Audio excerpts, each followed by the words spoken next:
আবহাওয়ার দিকে অন্ধ্রপ্রদেশের উপকূল ছাড়িয়ে সে রাজ্যের ভিতরে প্রবেশ করেছে মান্থা। এই ভারী বৃষ্টির ফলে পাকা ধান নষ্টের আশঙ্কা রয়েছে। সকাল থেকে দক্ষিণ 24 পরগনায় শুরু হয়েছে বৃষ্টিপাত, ঝোড়ো হাওয়া বইছে। ইতিমধ্যে মৎস্যজীবীদের সমুদ্রে যেতে নিষেধাজ্ঞা জারি করা হয়েছে। প্রশাসনের তরফে প্রতিটি মহকুমা ও ব্লক স্তরে কন্ট্রোল রুম খোলা হয়েছে এবং পরিস্থিতির উপর নজর রাখা হচ্ছে। বৃষ্টির জেরে নিম্নাঞ্চলে জল জমার আশঙ্কা রয়েছে। ঘূর্ণিঝড় মান্থার প্রভাবে ইতিমধ্যে দক্ষিণ 24 পরগনা সুন্দরবনের উপকূল তীরবর্তী এলাকায় শুরু হয়েছে মুষলধারে বৃষ্টি। অকাল বৃষ্টিতে মাথায় হাত ধান চাষীদের।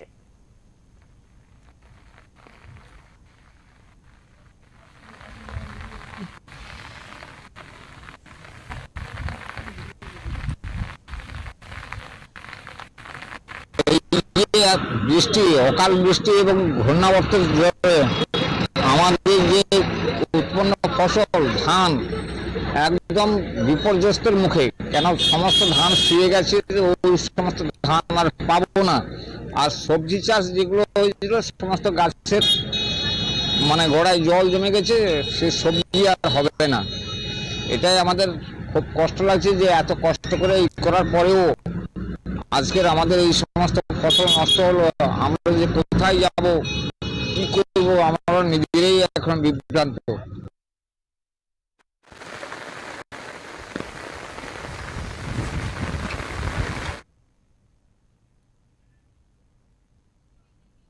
দক্ষিণ 24 পরগনার উপকূল তীরবর্তী এলাকায় বোরো ধানে ব্যাপক ক্ষতি হয়েছে।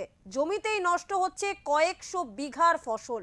দক্ষিণ 24 পরগনার উপকূল তীরবর্তী এলাকার সাগর, নামখানা, পাথর প্রতিমা, গোসাবা, ক্যানিং, জয়নগর, ডায়মন্ড হারবার সহ একাধিক জায়গায় এই সময় বোরো ধান চাষ করে কৃষকেরা। ঘূর্ণিঝড় মান্থার প্রভাবে ঝোড়ো হাওয়ার ফলে ধান গাছ শুয়ে পড়েছে মাটিতে। অতিবৃষ্টির ফলে ধান গাছের গোড়াতে জমতে শুরু করেছে জল, আর এই জমা জলের কারণেই মাঠে নষ্ট হবে ফসল, এমনটাই আশঙ্কা এলাকাবাসীদের।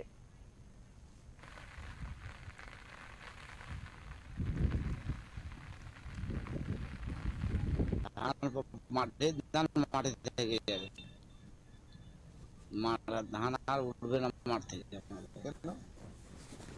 ধান পড়ে গেছে, ধান একদম নষ্ট হয়ে যাচ্ছে। বর্ষার চাপ প্রচুর, তাই জন্য ধান আর মাঠ থেকে।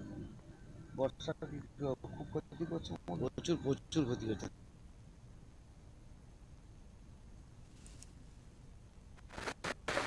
এই ঘূর্ণিঝড়ের ফলে উপকূল তীরবর্তী এলাকায় মাটির নদী বাঁধগুলি ক্ষতিগ্রস্ত হয়ে এলাকা প্লাবিত হওয়ার দুশ্চিন্তায় দিন কাটাচ্ছে এলাকার মানুষেরা। ইতিমধ্যে ঘূর্ণিঝড় মান্থার প্রভাব পড়তে শুরু করেছে আমাদের এই এলাকায়। অতিবৃষ্টির কারণে সবচেয়ে বেশি ক্ষতিগ্রস্ত হচ্ছে ধান চাষ।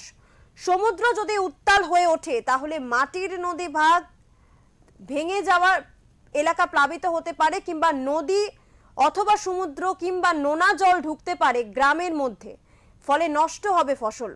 ইতিমধ্যে ব্লক প্রশাসনের পক্ষ থেকে মাইকিং করা হচ্ছে, মৎস্যজীবীদের মাছ ধরার ওপর নিষেধাজ্ঞা জারি করা হয়েছে। মৎস্যজীবীরা উপকূলে ফিরে আসছেন।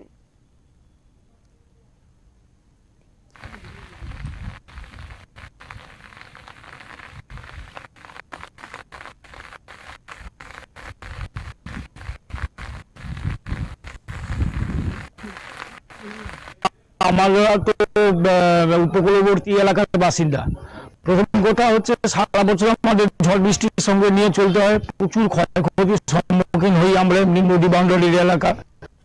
তারপরে এখন ফসল সবে ধানের ফোড়াম আসছে, তো সবচেয়ে বেশি যেটা ক্ষয়ক্ষতি হবে ধান গাছের উপরে, ধানের ক্ষতি হবে।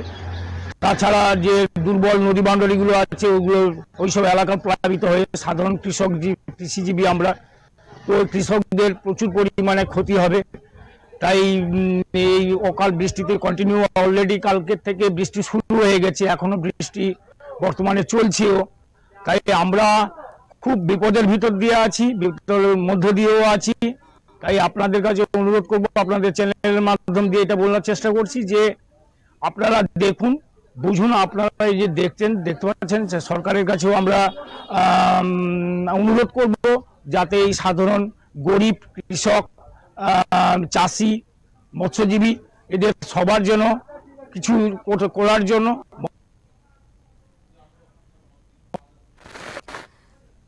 দক্ষিণ 24 পরগনা থেকে শুভজিৎ দাসের রিপোর্ট, ওঙ্কার বাংলা।